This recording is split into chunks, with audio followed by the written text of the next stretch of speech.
వాక్యంలోకి వెళ్ళబోయే ముందు చిన్న ప్రార్థన చేస్తున్నాం.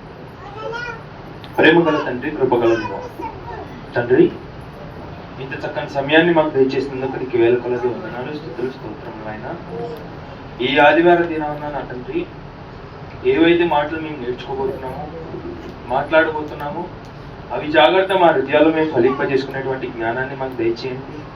మరి ముఖ్యంగా నా తండ్రి, మా జీవితాల్లో మేము ఏమైతే తప్పులు చేస్తున్నామో నా దేవా, మేము మిమ్మల్ని మోసం చేస్తున్నామని అనేటువంటి జ్ఞానాన్ని మాకు తెచ్చేయండి. మమ్మల్ని క్షమించండి, మా జీవితాలను మార్చండి. మరి ముఖ్యంగా నా తండ్రి, మేము ఏవైతే మాటలు మాట్లాడుతున్నామో అవి జాగ్రత్త మా హృదయాలు పెట్టుకొని ఈ సేవలో ఎదిగేటువంటి జ్ఞానాన్ని మాకు దయచేయమని ప్రార్థిస్తున్నాం. ముందు సమయమంతా నీ చేతులకు అప్పగిస్తూ మా రక్షకుడు మీ ప్రియకుమారుడు యేసుక్రీస్తు నామములో అడిగి ప్రార్థిస్తున్నాం పరమ తండ్రి, ఆమేన్.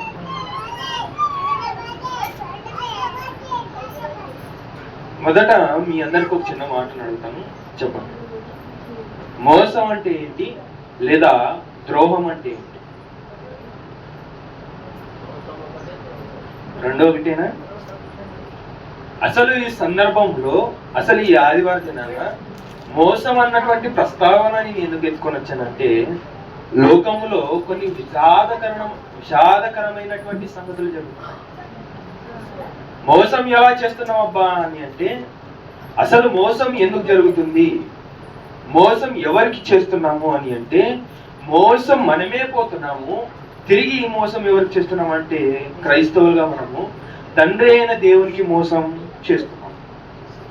ఎలా చేస్తున్నాం అబ్బా అని అంటే, మొదట మన జీవితాల్లో ఎన్నో తప్పులు అనేవి చేస్తుంటాం. మనమే అనుకుంటుంటాం మోసం చేయకూడదు, తప్పు చేయకూడదు, పాపం చేయకూడదు అని మనమే అనుకుంటుంటాం. మరలా మనం ఏం చేస్తామంటే, తెలుసో తెలియక ఆ తప్పుల్ని మరలా చేసేసి మోసపోతుంటాం, మోసం దేవుడిని చేసేస్తాం. ప్రియమైన దేవుని వాళ్ళారా, మనం జాగ్రత్తగా ఆలోచిస్తున్నట్లయితే, బైబిల్లో ఒక వ్యక్తి ఉన్నాడండి. బైబిల్లో ఒక వ్యక్తి ఉన్నాడు. ఆయనను మనం చూసుకుందాం. దేవుణ్ణే మోసపరిచేశాడంట, దేవుణ్ణే మోసం చేసేసాడంట. ఎవరో చూసేద్దాం. యోహాను సువార్త చూద్దాం. అందరు బైబిల్లోకి వచ్చేయాలి. యోహాను సువార్త 12వ అధ్యాయము 4వ వచనం. యోహాను సువార్త 12వ అధ్యాయము, క్షమించండి, మత్తయి సువార్త 26వ అధ్యాయము 10 నుండి.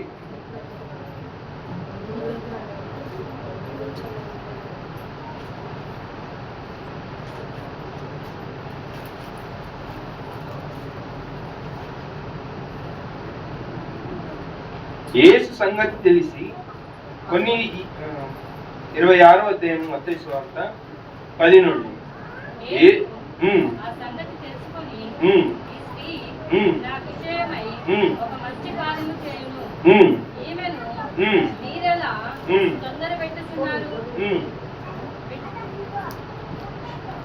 బిడ్డలు ఎల్లప్పుడూ మీతో కూడా ఉన్నారు, కానీ నేను ఎల్లప్పుడూ మీతో కూడా ఉంటును. ఈమె ఈ అత్తారు నా శరీరము. క్షమించండి, ఇక్కడ కాదు, 27వ అధ్యాయం 10 నుంచి. 27వ అధ్యాయం 10 నుండి.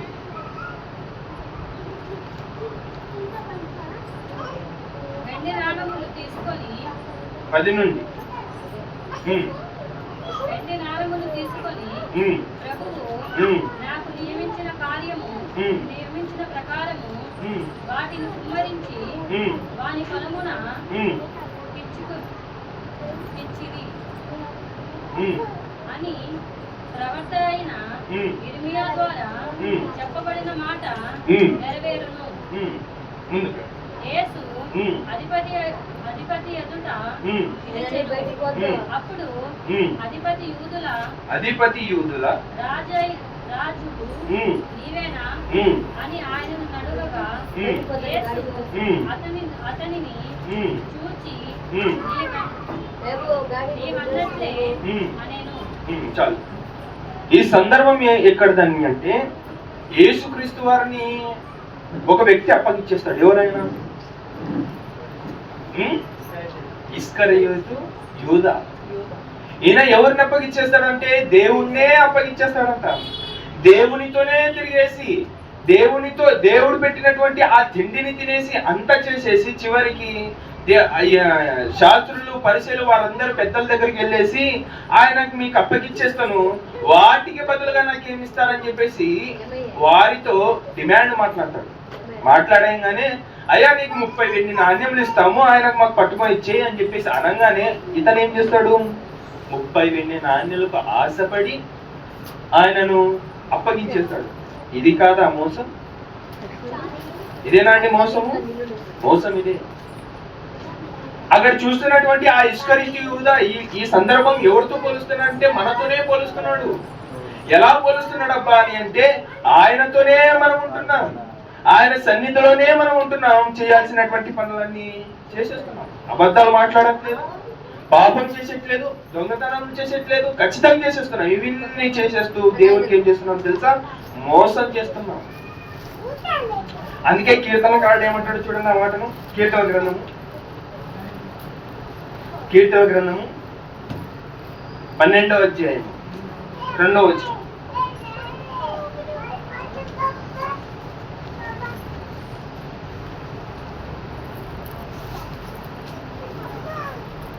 పన్నెండవ అధ్యాయము 2వ వచనం.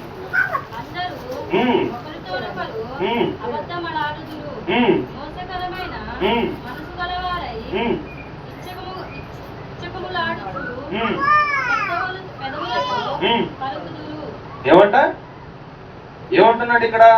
అందరు మోసగాళ్లే, అందరు పైన మంచోళ్ళు అనుకుంటారేమో కానీ అందరు ఎలాంటి వారంటే మోసగాళ్ళయ్యా అని చెప్పేసి ఒకటి చెప్తున్నాడు ఇక్కడ. దావీదు గారు చెప్తున్నారు. మరలా చదవండి అన్నమాట. మరలా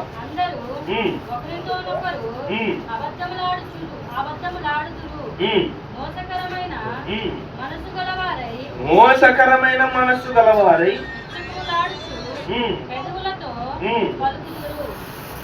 అంతే కదండి, పెదవులతో పలికేస్తారంట. ఏ పాట పడితే ఆ మాట పెదవులతో మాట్లాడతారండి, అబద్ధాలు మాట్లాడతారు.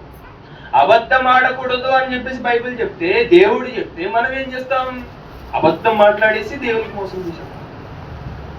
అంటే దేవునికి లొంగట్లేదు మనం, ఇక్కడ అపవాదికి లొంగి. ఇంకా చెప్పాలని అంటే అసలు ఈ మాట నేను ఎందుకు ఎత్తుకొచ్చానంటే, మానవులుగా పిలువబడుతున్నటువంటి మనము దేవునికి ఇంకా ఎలా మోసం చేస్తున్నామని అంటే, నేటి కాలంలో మేము రియల్ గా చూసినటువంటి 10 రోజుల కిందట ఆమె ఎవరో కాదు, మా పెద్దనాన్న వాళ్ళ కూతురు. మనం పెళ్లికి పోయాం విజయవాడకి పెళ్లికి పోతే ఏం జరిగిందయ్యా అని అంటే, అక్కడ పెళ్లి బాగా ఘనంగా చేసేస్తాము. అక్కడ వైపు ఉన్నటువంటి ఆ పెళ్లి కొడుకు ఎవరో కాదు, ఒక హిందువుడు, ఒక క్రైస్తవుడు వచ్చేసి హిందూ వ్యక్తికి పెళ్లికి ఇచ్చేస్తే, అంటే కూతురికి ఇచ్చేస్తే దేవునికి మోసం చేసినట్లు కాదు. అంతే కదండి. ఒక క్రైస్తవుడు వచ్చేసి దేవునికి సంబంధించిన వానికి, దేవుని సేవకు చేసేవానికి ఇయ్యాలే కానీ వాడు ఎంత దిగజారినా కానీ, వానికి డబ్బున్నా లేకపోయినా దేవునికి సంబంధించిన వారికి పెళ్లిళ్ళు చేయాలి. అంతేగాని ఆస్తి ఉందని చెప్పేసి, డబ్బులు ఉన్నాయని చెప్పేసి హిందువులకి ఇచ్చేస్తే అది దేవునికి మోసం చేసినట్టు కాదు. నిజమే, అలా జరిగింది. హిందువులకి ఇచ్చి చేశారు.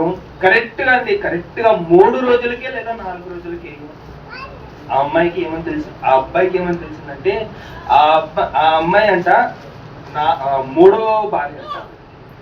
అర్థం కాలేదు మీ అందరికి కదా? ఎన్నో భార్య? 3వ భార్య. ఇప్పుడు ఈ అమ్మాయి ఏమైపోవాలి? ఇక్కడ క్రైస్తవురాలు ఈమె చెడిపోవాలి. ఇప్పుడు అయిపోయింది ఇంకా అంత. ఈ పాటికి ఈ రోజుకి ఏం తెలుస్తుందంటే, ఆ అమ్మాయి విడాకులు అయిపోయాయి అని చెప్పేసి ఈ రోజు మాకు కాల్. అంటే ఇప్పుడు దేవునికి మోసం చేస్తే ఏమొస్తుంది? మన జీవితాలన్నీ నాశనం అయిపోతాయి అని చెప్పేసి చిన్న ఉదాహరణ చూసాం. నిజంగా మేము మన పెళ్లికి వెళ్తే అది జరిగింది. చాలా ఘనంగా చేస్తారు ఆ పెళ్లి, చాలా ఘనంగా. పంచాయతీలకు వెళ్ళారు, పంచాయతీ చేసి కూడా 50 లక్షలు అడిగాడంట. ఎవరు? ఆ వ్యక్తి పెళ్లి కూతురు వాళ్ళ నాన్న. అడిగినా కానీ అటువైపు మా దగ్గర అంత డబ్బు లేదయ్యా, ఇదిగో నాకు 3 భార్యలు ఉన్నారు, వాళ్ళకు కూడా నేను విడాకులు ఇవ్వాలి, వాళ్ళకు కూడా నేను ఎంతో కొంత ఇవ్వాలి కదా, నేను అంత డబ్బు ఇవ్వలేనని చెప్పేసి చివరికి 7 లక్షలు పంపించేసాను. అంటే దేవునికి మోసం చేస్తేనట జీవితాలు అనేటివి ఖరాబ్ అయిపోతాయి అని చెప్పేసి నిలువెత్తు సాక్ష్యం ఉంది. దేవునికి మోసం చేస్తేనంట జీవితాలు అనేటివి దుర్భాషల దురాలోచనలతో నిండిపోతాయి అని చెప్పేసి ఉన్నటువంటి ఒక చిన్న సాక్ష్యం అనేది కనిపిస్తుంది. పిల్లరా గమనించండి, మీ ఇంట్లో కూడా పిల్లలు ఉన్నారు, మీ ఇంట్లో కూడా కుమారులు కూతురులు అందరు ఉన్నారు. పెళ్లి చేసేటప్పుడు మీ జీవితం అనేది జాగ్రత్త ప్రేమించి ఎవరికి ఇస్తున్నామో తెలుసుకోండి, ఎవరికి చేస్తున్నామో తెలుసుకోండి. అలా ఇచ్చినప్పుడు అంట ఇప్పుడు ఉన్న వారికి చిన్న చిన్న పిల్లలు ఉన్నారంటే ఆ వయసు వచ్చేటప్పటికి వారికి ఆలోచన రావాలి. ఆ వయసు వచ్చేటప్పటికి నేను ఎవరికి ఇచ్చి చేస్తున్నాను, లేదా ఈ పెళ్లి విషయంలో నేను దేవునికి మోసం చేస్తున్నానా అన్న ఆలోచన అప్పుడు రావాలి. గమనించుకోండి, మీ జీవితాల్లో మీరు కూడా దేవునికి మోసం చేస్తున్నారేమో తెలుసుకోండి. ఎలా మోసం చేస్తున్నాం అంటే ఆనాటి కాలంలో కూడా ఒక దొంగని ఎంచుకున్నారు. చూద్దాం ఆ మాటను చూద్దాం ఒకసారి. చూడండి ఆ మాట, యోహాను సువార్త 13వ అధ్యాయం 26వ వచనం.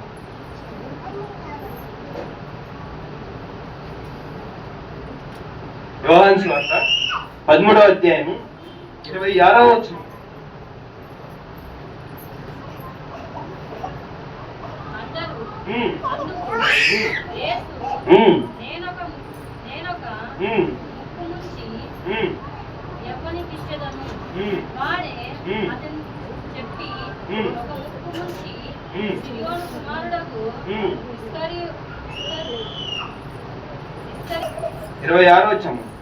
అందుకు యేసు నేనొక ముక్క ముంచి యువనికి ఇచ్చేదను వాడే అని చెప్పి ఒక ముక్క ముంచి సియేను కుమారుడకు ఇస్కరియోతు యూదాకిచ్చెను అంట.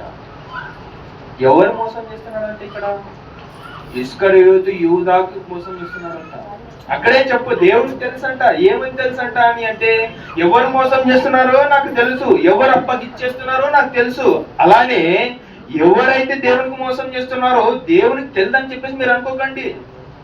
అబద్ధం ఆడుతున్నామో అని చెప్పేసి దేవునికి తెలిదేమో అనుకోకండి. అన్ని తెలుసు దేవునికి. అయినప్పటికీ నువ్వు మారుతావా అని చెప్పేసి ఆయన ఎదురు చూస్తున్నాడు. ఇంకా నువ్వు ఇలా బ్రతుకున్నావంటే, ఇంకా నువ్వు చూస్తున్నావంటే, ఇంకా మనం బ్రతుకున్నామంటే ఒకటే ఒకటి ఏంటో తెలుసా, ఆయన దయ మన మీద ఉందని చెప్పేసి మనం తెలుసుకోవాలి. ప్రియమైన దేవుని వారలారా, ఇక్కడ ఏమని చెప్తున్నాడు, ప్రభు అయిన యేసుక్రీస్తు వారికంట ఏమని తెలుసు అని అంటే, ఇదిగో నాకు ఎవరైతే అప్పగిచ్చేస్తున్నాడో, ఇదిగో పలానా వ్యక్తి అయ్యా, మీకు క్లూ కూడా ఇచ్చేస్తున్నా చూడండి. ఈ ముక్క ఎవరినైతే తెంచి ఇస్తానో ఆయనే నన్ను అప్పగిచ్చేస్తాడని చెప్పేసి ఆ ముక్క రొట్టె ముక్క తెంచి ఎవరికి ఇస్తాడో తెలుసా, ఇస్కరియోతు యూదాకి ఇస్తాడంట. అక్కడ అదే మాట ఉంది చూడండి. అతడే నాకు అప్పగిచ్చేస్తాడంట, అతడే నాకు చేస్తాడంట, అతడే నాకు ఏం చేస్తాడంటే డబ్బులు కాసపడి నన్ను అప్పగిచ్చేస్తాడని చెప్పేసి క్లారిటీగా ఇక్కడ తెలుసుకోబడి ఉంది. దీనికి అర్థం కావాల్సినటువంటి విషయం ఏంటో తెలుసా, మోసం ఎలా చేస్తున్నామని అంటే దేవుడికి తెలిదేమో అని చెప్పేసి మనం మోసం చేసేస్తుంటాం. ఎవరు మమ్మల్ని చూడట్లేదేమో అని చెప్పేసి మనం మోసం చేసేస్తుంటాం. కాదు, మనం అనుకునేటివి తప్పు. మనం అమాయకులము, ఆయనకి ఏం తెలిదేమోలే అని చెప్పేసి అనుకుంటాం. అంత లేదమ్మో, మనము ఇచ్చేవాళ్ళం. ప్రియమైన దేవుని వారలారా, మన జీవితాల్లో మనం అలాంటి తప్పులు దేవునికి ఏమి తెలిదేమో అని చెప్పేసి మనం అనుకుంటుంటామేమో. కాబట్టి మాకేమి తెలుసు, అంత దేవునికి తెలుసు అని చెప్పేసి ఆయన వైపు నడవండి. చేసిన తప్పును ఒప్పుకోండి, చేసిన పాపాన్ని ఒప్పుకొని ఆయన వైపు నడవండి. అప్పుడు మీ జీవితాలు సక్రమంగా ఉంటాయి. నేను వాటి ముగిస్తున్నాను, చిన్న ప్రార్థనతో ముగించుకున్నాను. ప్రేమగల తండ్రి, కృపగల దేవ తండ్రి, ఇంతవరకు మమ్మల్ని కాచి కాపాడినందుకు నీకు వేల కొలది వందనాలు, స్తుతులు, స్తోత్రములు ఆయన. మరి ముఖ్యంగా నా తండ్రి, మేము మిమ్మల్ని మోసం చేస్తున్నామేమో, మా జీవితాలను మేము మోసపరుచుకుంటున్నామేమో, మమ్మల్ని క్షమించండి. మా జీవితాలను మార్చండి, నీ సేవలు ఎదిగింపజేయండి నా దేవ. మరి ముఖ్యంగా మేము ఏవైతే మాటలు మాట్లాడుకుని ఉన్నామో అవి జాగ్రత్త మా విద్యలను మేము ఫలింపజేసుకున్నటువంటి జ్ఞానాన్ని మాకు దయచేయండి. ముందు సమయం అంతా నీ చేతులకు అప్పగిస్తాం. మరి ముఖ్యంగా మా జీవితాన్ని మార్చమని ప్రార్థిస్తాం.